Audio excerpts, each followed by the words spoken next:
안녕하세요. 위클리 비글TV입니다.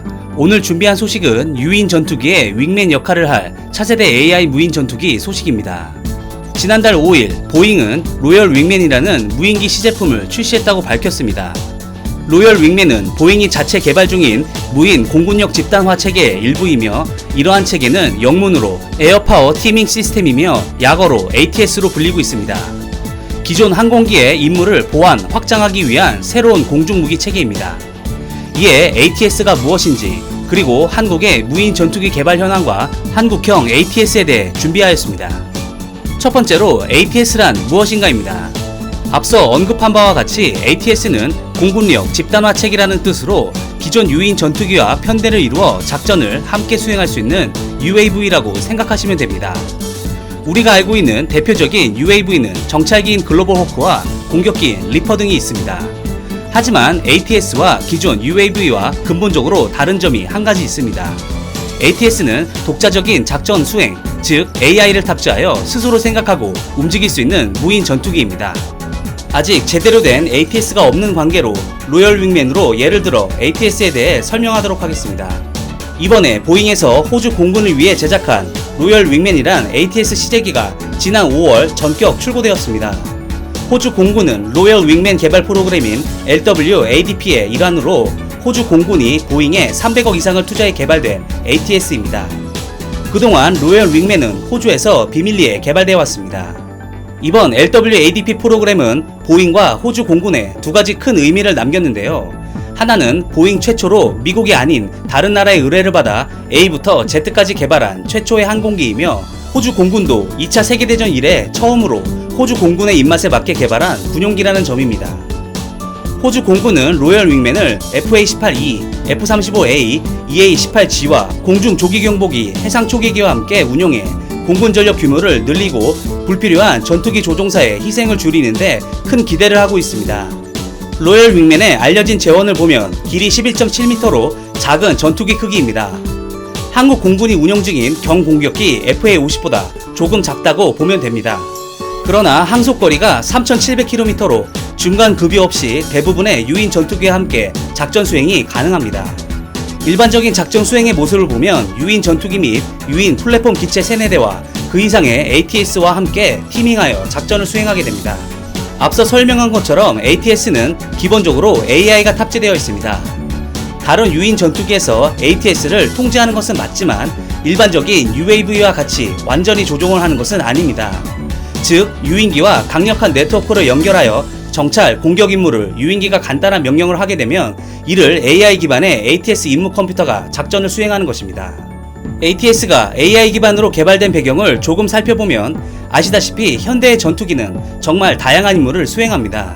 물론 기술의 발달로 인해 임무 컴퓨터가 파일럿의 임무를 나누기 때문에 파일럿의 임무 피로도를 많이 덜어주기는 하지만, 그래도 작전 중 파일럿이 신경 써야 할 것들이 많기 때문에 윙맨 역할의 AV를 파일럿이 직접 조종하는 것은 사실상 불가능하다고 보면 됩니다.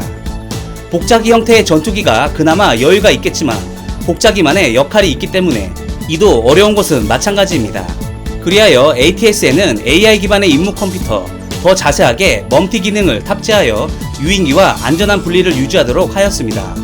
또한 보잉의 로열 윙맨은 4차 산업혁명에서 가장 핫한 기술 중 하나인 디지털 트윈 기술을 적용해 유무인기 간 정보 제공 및 지시 수준이 어느 정도가 적당한지를 판단할 수 있게 합니다. 이는 아주 높은 신뢰성이 필요한 ATS에 가장 알맞는 기술을 적용한 것이라고 보잉은 설명하고 있습니다. ATS는 전투기뿐 아니라 공중 조기 경보기와 해상 초계기 같은 후방 지원용 플랫폼기와도 작전 수행이 가능합니다. 보잉은 오히려 이들과 ATS와의 궁합이 더 맞다고 설명하고 있습니다. 그 이유는 조기 경보기와 같은 플랫폼기가 일반 전투기보다 훨씬 더 많은 정보 수집과 처리가 가능한 플랫폼이 기체에 탑재되어 있고, 이를 관리하는 관제사들 여러 명이 임무를 수행하고 있기 때문에 ATS에 더 많은 정보와 정확한 임무를 신속하게 하달할 수 있기 때문입니다. 호주는 로열 윙맨 시제기 세대와 함께 AI의 딥러닝 등 다양한 훈련과 테스트를 진행할 계획입니다. 그럼 과연 언터처블의 국방력, 천조국 미국의 ATS는 어디까지 왔을까요? 미 공군과 미국의 방산업체인 크라토스 디펜스가 이미 미 공군용 ATS기인 XQ-58A 발키리의 시제품을 개발해 테스트를 진행 중에 있습니다. 로열 윙맨과 다르게 스텔스 지향성이며 1000km를 더 비행할 수 있습니다. 또한 로열 윙맨과 마찬가지로 무장을 할 수 있도록 설계되어 있습니다.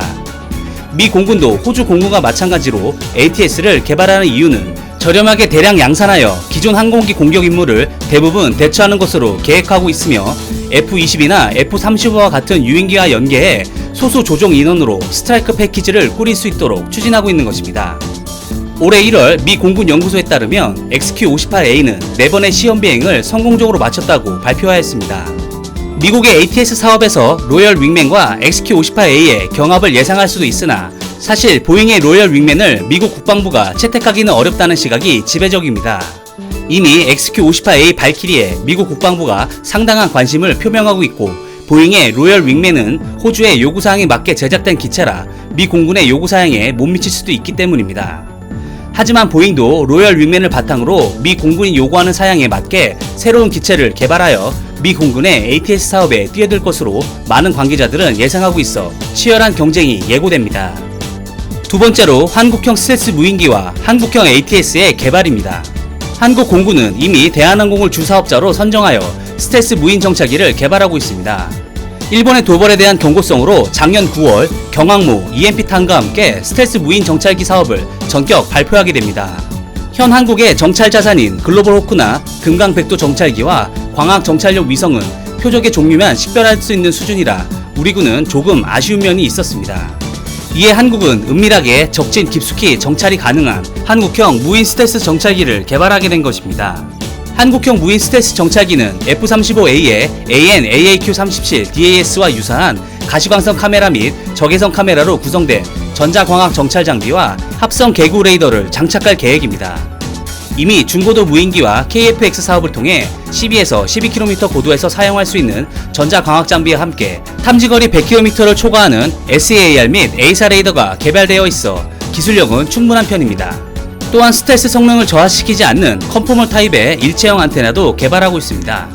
아직 구체적인 일정이 나온 건 아니지만 2020년대 후반 무인 스텔스 정찰기 개발과 배치가 완료될 것으로 보고 있습니다. 그럼 한국형 ATS의 개발이 궁금하지 않을 수 없는데요. 국방부는 한국형 무인 스텔스 정찰기를 바탕으로 무인 스텔스 공격기도 이어서 개발해 2030년대 초반 배치할 계획입니다.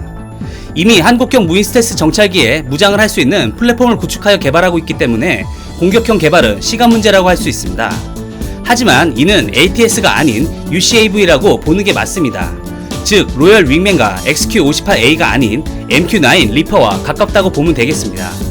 우리 공군에게 구체적인 ATS 개발 사업은 현재까지는 아쉽게도 존재하지 않는다고 보여집니다. 사실 ATS가 워낙 최신 무기 체계이고 전세계 어디에도 아직 실전 배치가 되지 않은 미래지향적인 무인 전투기 체계이기 때문입니다. 하지만 독자 개발의 가능성은 충분히 있다고 보여집니다. 이미 무인 전투기라는 심지어 스텔스 성능을 가지고 있는 플랫폼 자체는 직접 개발이 가능한 기술력을 가지고 있기 때문인데요. 사실 문제는 소프트웨어적인 측면이라고 할 수 있습니다.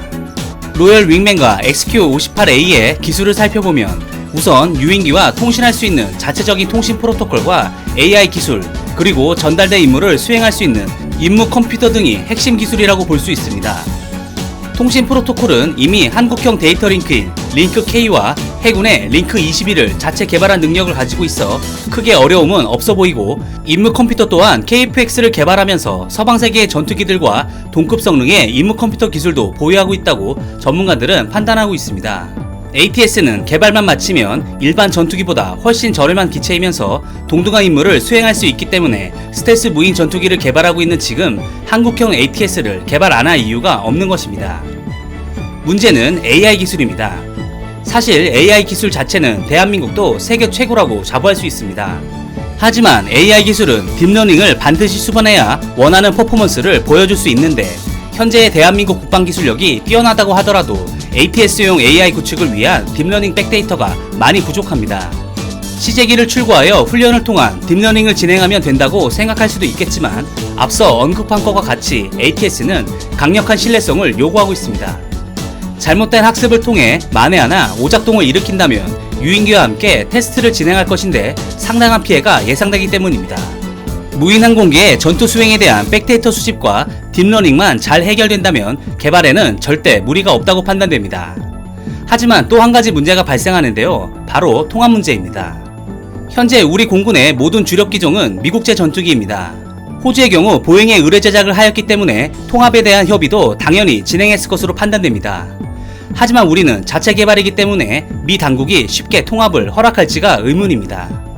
하지만 이스라엘, 영국, 독일, 일본 등의 선례를 보았을 때 미국의 최고 동맹 중 하나인 한국의 통합 요청을 미국은 결국 허락할 것으로 보여집니다. 또한 우리가 직접 개발하고 있는 KF-X와는 당연히 통합을 추진할 것으로 여겨지며 KF-X 복자형과 편대를 꾸려 작전을 진행할 것으로 예상해봅니다. 미래의 전투체계는 우리가 상상할 수 없을 정도로 빠르게 진화하고 있습니다. 한국형 ATS와 KF-X가 편대를 이루어 한국 영공을 수호할 날이 머지 않아 보입니다. 이상 위클리 뷰글이었습니다. 시청해주셔서 감사합니다.